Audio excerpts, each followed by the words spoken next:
Hello there, fellow wanderers of imagination. Welcome to another journey through realms where shadow meets starlight and ancient powers stir beneath forgotten stones. Tonight, we venture into territories where the very air whispers of things that should not be, yet somehow are. Have you ever wondered what lurks in the deepest corners of fantasy's most beloved world? Beyond the rolling green hills and cozy hearths, beyond the songs of elves and the laughter of hobbits, there exists a realm of darkness so profound that even the bravest heroes tremble before its mysteries. We're talking about the nightmarish creatures that haunt the shadows of Middle-earth, beings so terrifying that their very names are spoken in hushed whispers. Most people think of fantasy as escapism, a retreat into worlds of wonder and magic. But the greatest fantasy stories understand something crucial about human nature. We need our monsters. We need our shadows. Because without darkness, light has no meaning. Without fear, courage becomes meaningless. Tonight we're going to explore the creatures that gave Tolkien's world its teeth, the abominations that turned paradise into purgatory, the ancient evils that make even wizards wake up screaming.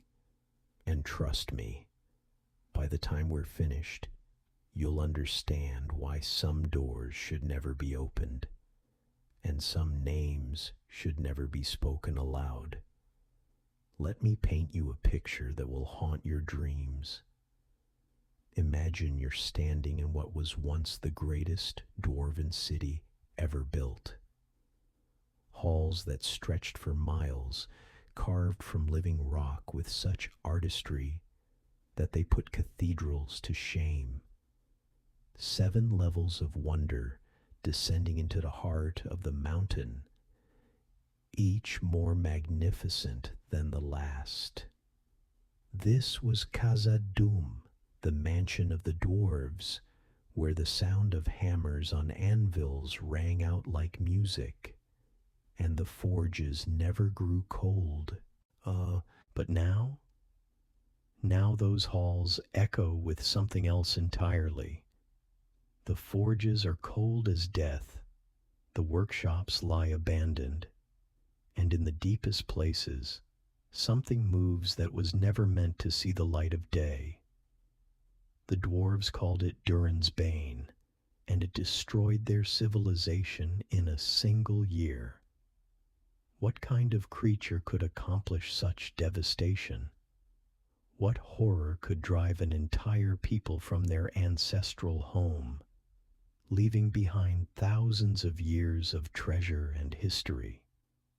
The answer lies in the deepest mythology of Middle-earth, in the time before time, when gods walked the earth, and creation itself was still taking shape. We need to travel back to an age when the world was young and malleable. Picture reality itself as a symphony being composed, with divine voices weaving existence into being through pure music. But what happens when one of those voices decides to sing a different song? What happens when the most powerful of all the divine beings chooses discord over harmony? His name was Melkor, though history would know him by another title, Morgoth, the Dark Enemy. He was the mightiest of all the Valar, the godlike beings tasked with shaping the world. But power without wisdom is corruption waiting to happen. During the great music of creation, while his brethren sang reality into existence, Melkor introduced themes of his own making, discordant melodies that sought to twist and corrupt everything they touched. The result was catastrophic. 2 musics began playing simultaneously, utterly at odds with each other. One sought to create beauty, harmony and life. The other pursued dominion, corruption, and control. This cosmic conflict would echo through every age that followed, shaping the very nature of good and evil in Middle-earth. When Melkor was cast out from the divine halls, he didn't simply disappear. Instead, he carved out a kingdom of his own in the frozen wastes of the far north. There, beneath three massive peaks called the Mountains of Tyranny, he built Angband, the Iron Prison. The name tells you everything you need to know about what went on there. Miles of tunnels and chambers stretched deep into the earth. Forges burned day and night, but they weren't crafting tools or jewelry. They were creating weapons of war and instruments of torture. In the deepest pits of this hellish fortress, Morgoth conducted experiments that would make modern scientists weep with horror. He couldn't create life from nothing, but he was a master at twisting existing life into something unrecognizable. Every orc that ever drew breath was descended from elves. Think about that for a moment. The most beautiful, immortal beings in all of Middle-earth, captured and subjected to centuries of torture until they became creatures that lived only to destroy. It's a corruption so profound that it challenges everything we think we know about the nature of good and evil. But the orcs were just the beginning. Morgoth had his eyes on bigger prey. Among the divine beings were lesser spirits called the Mire, beings of the same order as Gandalf himself. Some of these chose to follow Morgoth into darkness, seduced by promises of power and dominion. What Morgoth did to them next created something that would terrorize Middle-earth for thousands of years to come. He transformed them into Balrogs, creatures of shadow and flame that embodied pure malevolence. The very name strikes terror into the hearts of those who know the old stories. In the ancient Elvish tongue, Balrog means demon of might, and there were entire companies of them serving in Morgoth's armies. Picture a creature 15 feet tall, wreathed in shadow so deep that it seems to devour light itself. Its form suggests something vaguely man-like, but twisted into proportions that hurt to look upon. In its hand burns a sword like a tongue of flame, while from its other hand trails a whip of fire that cracks like thunder. Some say they have wings, great spans of darkness that can blot out the stars themselves, though whether these are true wings or merely extensions of their shadow nature remains a matter of fierce debate among scholars. During the height of Morgoth's power, these creatures were the terror of the world. They led armies of orcs in battles that reshaped continents. They destroyed the most beautiful city ever built, reducing it to ash and rubble in a single night. When one of the mightiest elven lords managed to destroy a single Balrog, it was considered one of the greatest heroic deeds in all of recorded history, and even then, it cost him his life. When Morgoth was finally defeated and cast beyond the walls of the world, most of his servants perished with him. But not all. Some fled into hiding in the deep places of the earth, there to sleep and wait for ages uncounted. One such creature found its way into the roots of the misty mountains, into the vast network of caves and chasms that would one day become the foundation of the greatest dwarven kingdom ever built. For over 1,000 years, this Balrog slumbered in chambers so deep that the dwarves building their city above never suspected its presence. They carved their halls, they mined their treasures, they lived and loved and laughed, all while something that predated their entire civilization dreamed fitful dreams in the darkness below.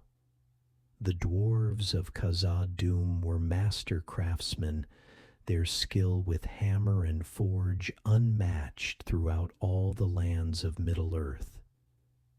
They delved deep, following veins of precious metals through stone that had never known sunlight. Level by level, they expanded their kingdom downward, each new chamber more magnificent than the last. Their halls rang with the music of creation itself, as picks struck stone and hammers shaped metal into works of art. But there was one substance that drove them to dig deeper than wisdom would allow. Mithril, the true silver, gleamed in veins that seemed to descend endlessly into the mountain's heart. Lighter than silk, yet harder than the finest steel, this metal was worth more than gold, more precious than diamonds. A single shirt of mithril mail could purchase an entire kingdom, and the dwarves had found the richest deposits ever discovered. Greed, they say, is the downfall of many a great civilization. The dwarves followed those glittering veins deeper and deeper, past levels that should have remained sealed, into chambers where the very air tasted of ancient darkness. Their picks grew heavier with each strike, their torches seemed dimmer, but still they pressed on. The mithril called to them like a siren's song, promising wealth beyond imagination. In the year 1980 of the Third Age, their persistence finally broke through into a chamber that had been sealed since the world was young. What emerged from that darkness was not treasure, but terror incarnate. The Balrog that had slumbered for millennia awakened to find tiny figures with glowing torches, disturbing its eternal rest. Its rage was beyond mortal comprehension. King Durin VI died that very year, struck down by claws of fire and shadow. The following year his son Nine fell as well, ensuring that the royal line was shattered. The surviving dwarves fled in such panic that they abandoned everything. Thousands of years of accumulated wealth, priceless artifacts, works of art that represented the pinnacle of their civilization's achievement, all left behind in their desperate flight from the awakened nightmare. Within a single year, the greatest dwarven city ever built became a tomb. The halls that had echoed with laughter and song now resonated only with the skittering of lesser creatures and the distant rumble of something immense moving in the depths. Even orcs and goblins, creatures not known for their sensitivity to danger, kept to the upper levels and avoided the deeper places where the Balrog held dominion. This is what Gandalf the Grey and the Fellowship of the Ring walked into when they chose to pass beneath the mountains. They entered a place where hope had died, where the very stones seemed to weep for what had been lost. The tomb of Balin, discovered in the Chamber of Records, told the final desperate tale of a doomed expedition that had tried to reclaim the ancient kingdom.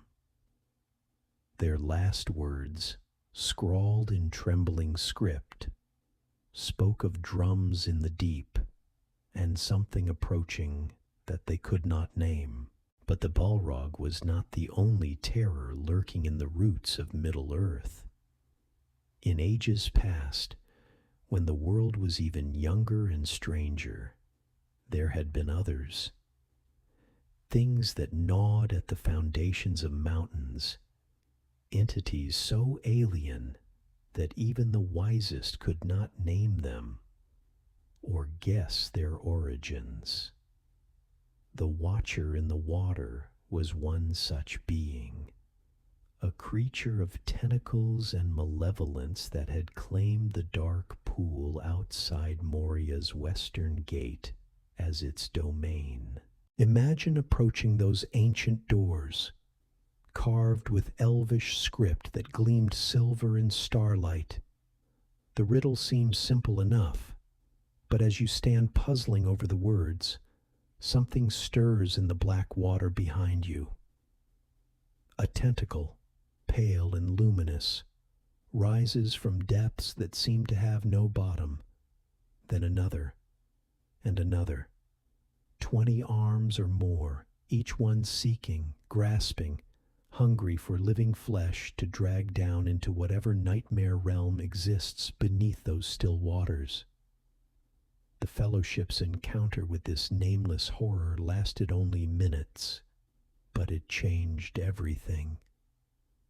As they fled into Moria's depths, the creature's rage brought down the entrance entirely, sealing them inside with no way out except through the abandoned kingdom and whatever waited in its darkness.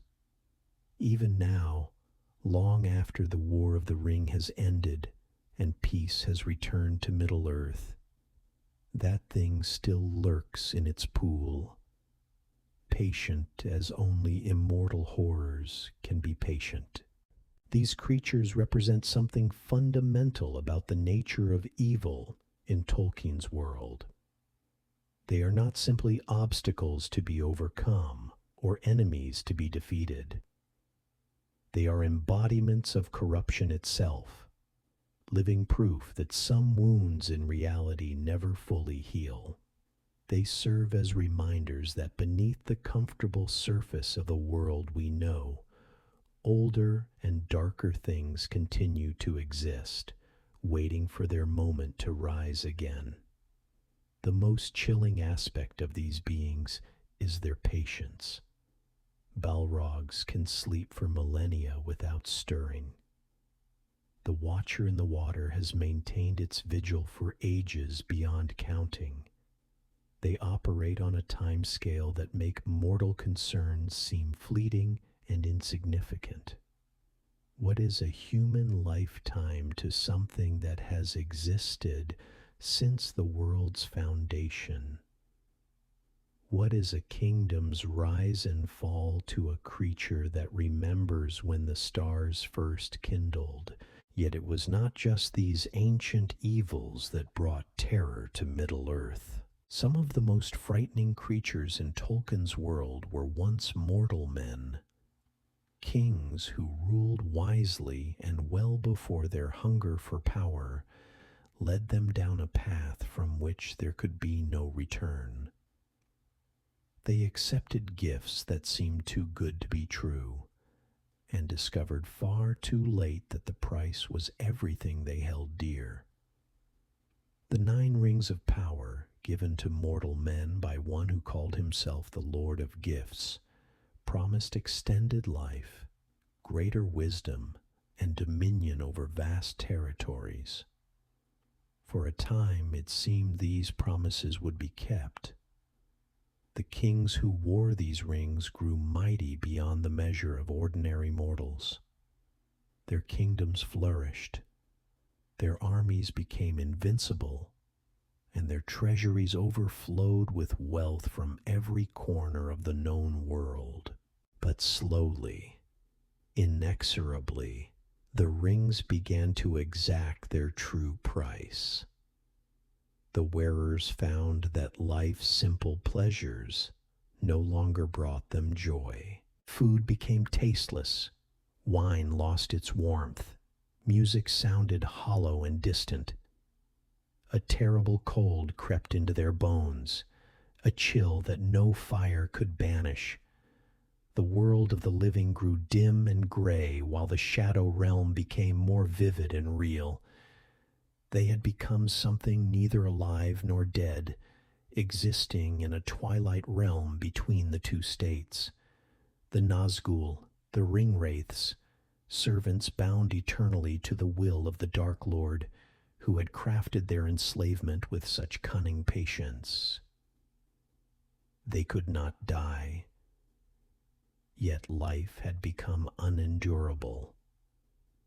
They hungered constantly, but could never be filled, thirsted eternally, but found no drink that could slake their need. The most terrifying aspect of their transformation wasn't the loss of their physical forms, but what remained of their minds. Deep within those hollow shells, fragments of their former selves still existed. They remembered ruling kingdoms, remembered the weight of crowns upon their heads, remembered the faces of wives and children they had loved. But these memories had become torture, reminders of everything they had sacrificed for the promise of eternal dominion. When darkness fell across the land, these wraiths would emerge from their fortress city of Minas Morgul, that pale tower that glowed with corpse light visible for miles. No living thing could endure long in that poisoned place, where the very stones had been corrupted by centuries of evil inhabitation. From there, they would ride forth on steeds that were themselves creatures of nightmare. The fell beasts that carried the Nazgul through the skies defied every natural law. Neither bird nor bat, they were things of naked gray hide stretched over bones too large for any earthly creature. Their serpentine necks could twist at impossible angles, allowing them to snatch prey from the ground while in full flight. Their eyes burned like windows into the deepest pits of torment, and their shrieks could drive men mad with terror. But it was their chief, the Witch King of Angmar, who represented the pinnacle of this corrupted nobility. For centuries, he had ruled the northern realm of Angmar, gathering armies of orcs and evil men to wage war against the free peoples. His very presence on a battlefield could cause seasoned warriors to flee in terror.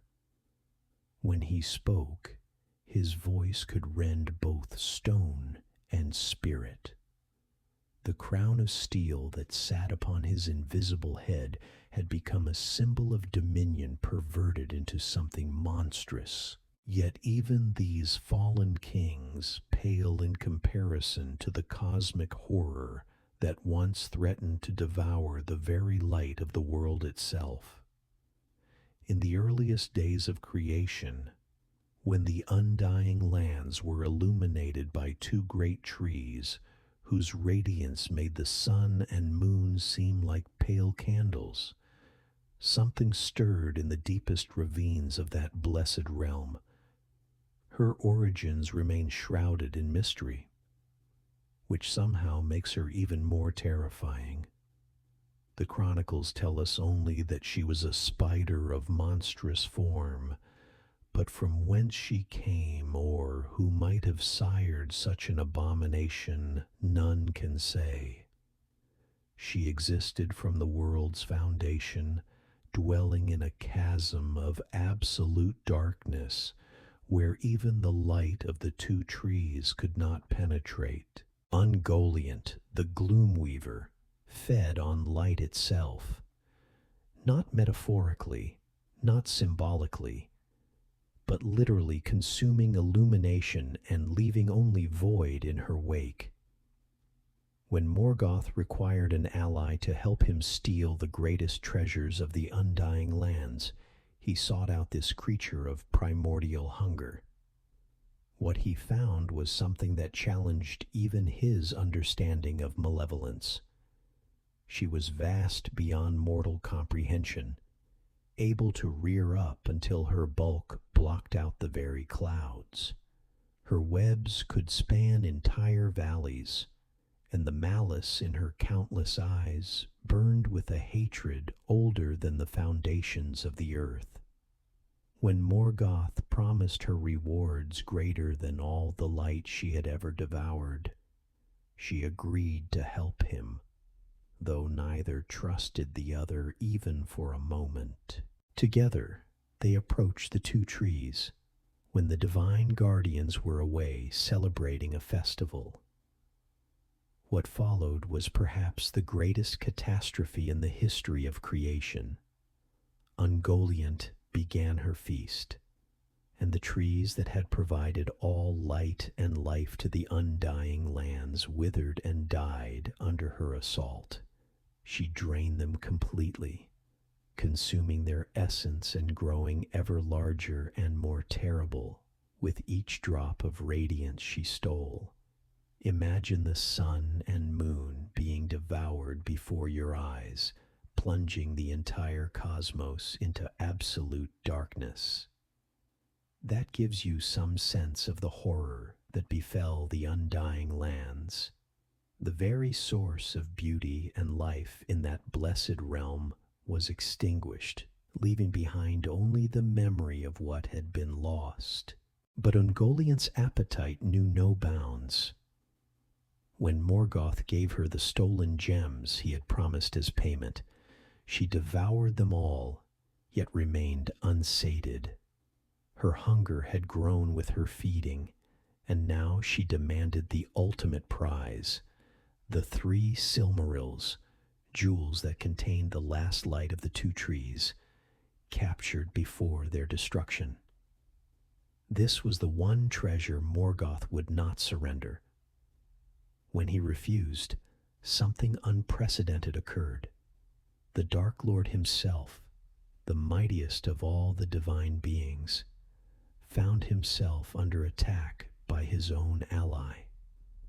Ungoliant rose against him, wrapping him in webs of clinging darkness, seeking to strangle the very embodiment of evil and consume his essence as she had consumed so much else. Only the arrival of his Balrog armies, summoned by his desperate cries for aid, saved Morgoth from being devoured by his own ally.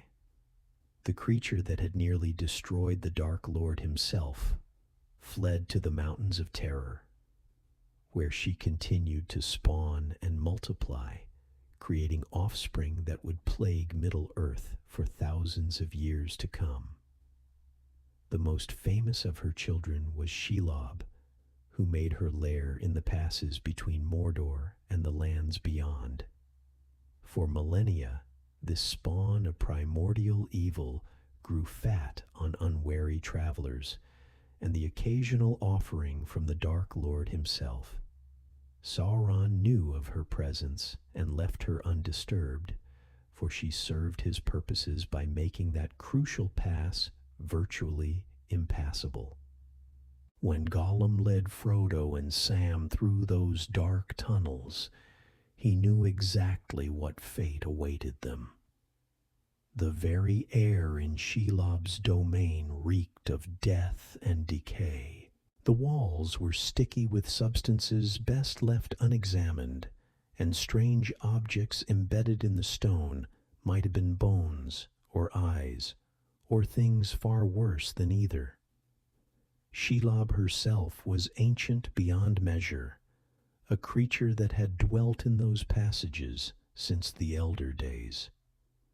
Her hide was thick as armor, proof against all but the sharpest blades. Her eyes were clusters of malevolent windows that burned with their own inner fire. When she moved, it was with the patience of something that had all of eternity to pursue its prey.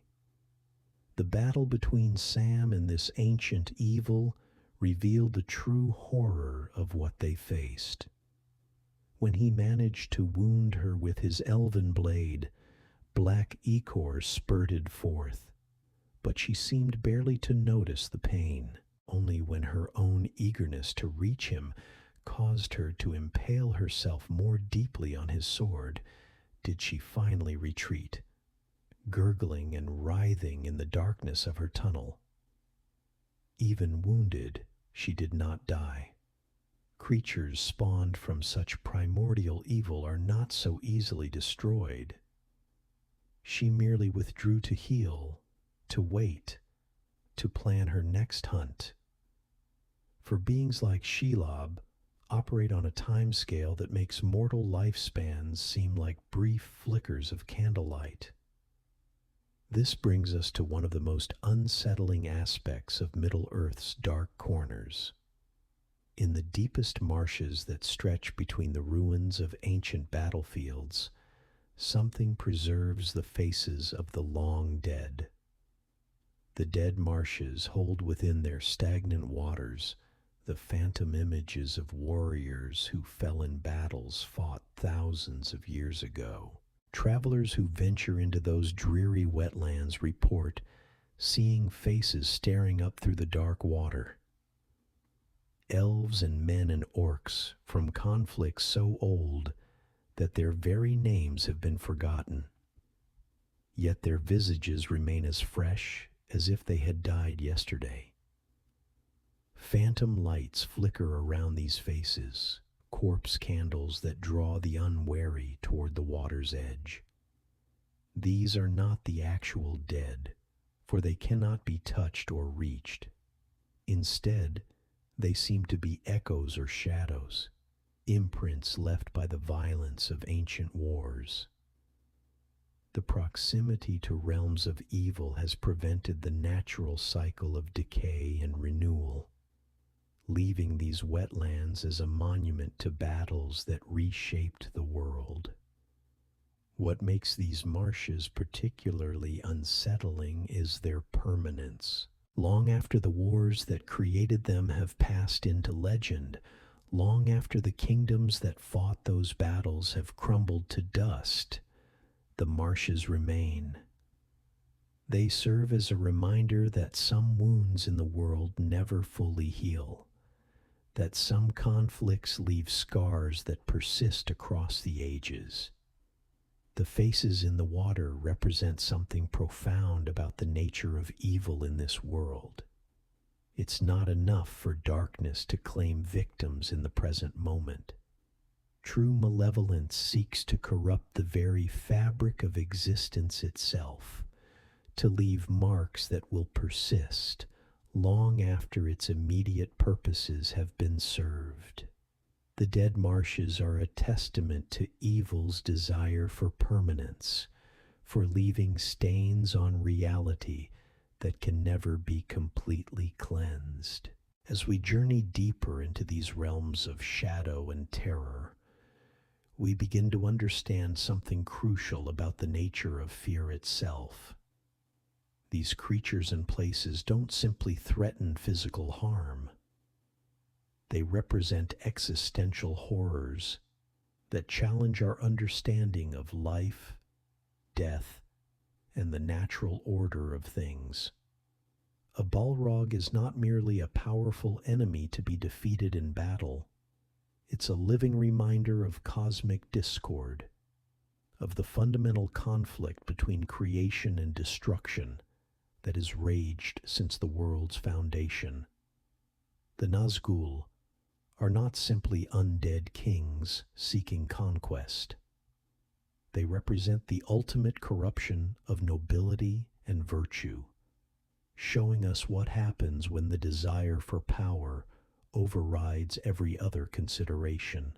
Ungoliant and her spawn don't just threaten individual lives, they embody hunger itself, the void that seeks to consume all light, all beauty, all meaning from the world.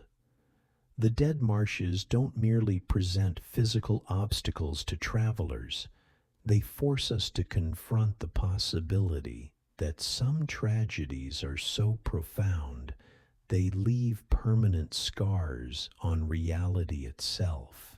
These dark corners of Middle Earth serve as crucial counterpoints to the hope and beauty found elsewhere in Tolkien's creation. Without the shadow of Moria's depths, the light of Rivendell would seem less precious. Without the horror of the Nazgul's pursuit, the safety of the Shire would feel less miraculous. Without the ancient malice of creatures like Shelob, the courage of simple gardeners like Sam would appear less heroic. The genius of these creations lies in their ability to make us appreciate light by showing us the true nature of darkness.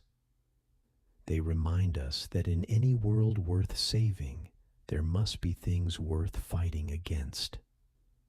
They teach us that heroism is not the absence of fear, but the willingness to act in spite of terror.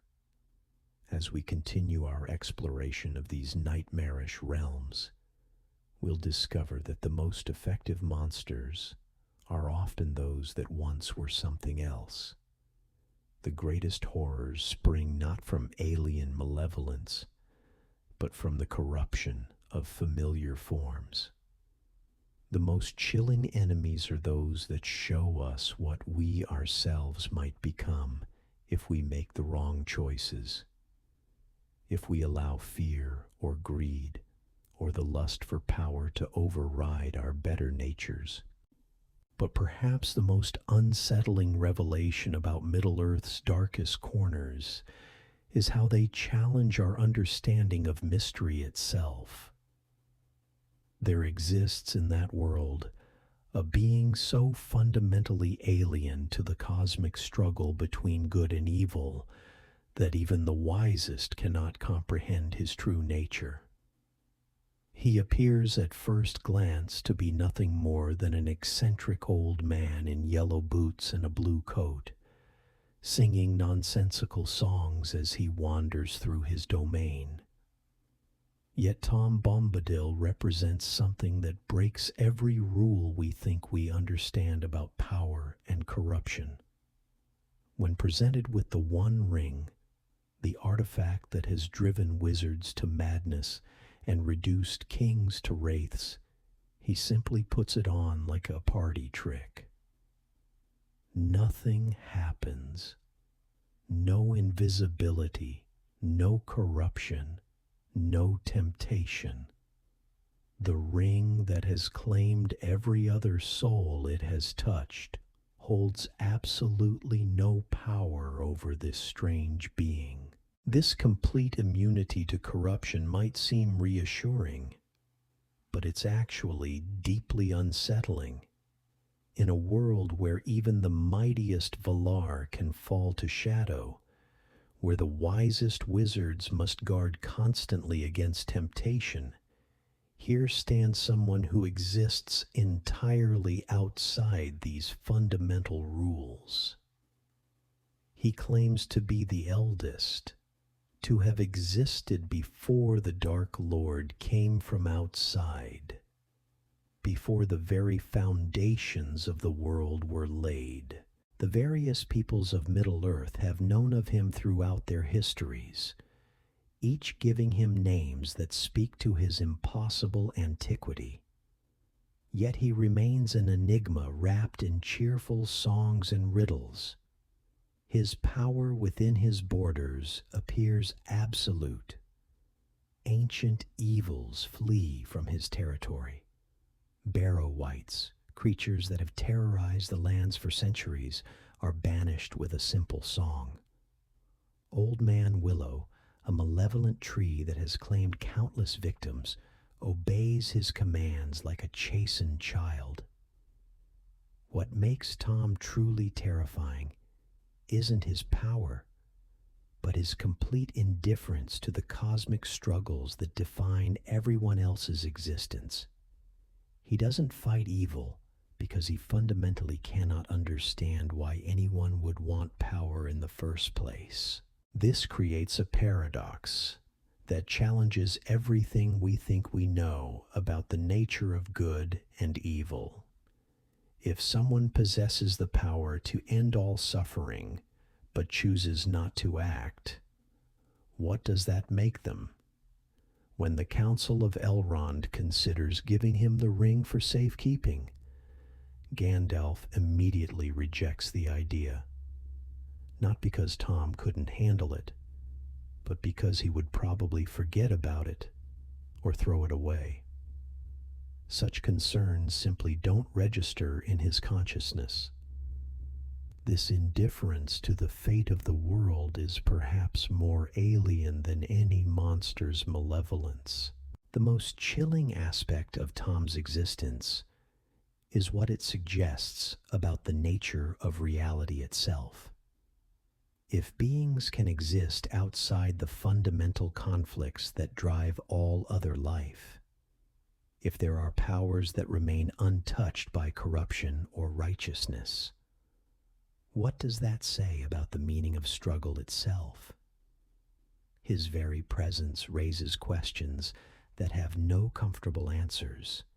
In the deepest places of the world, where ancient tunnels wind through stone older than memory, other mysteries persist.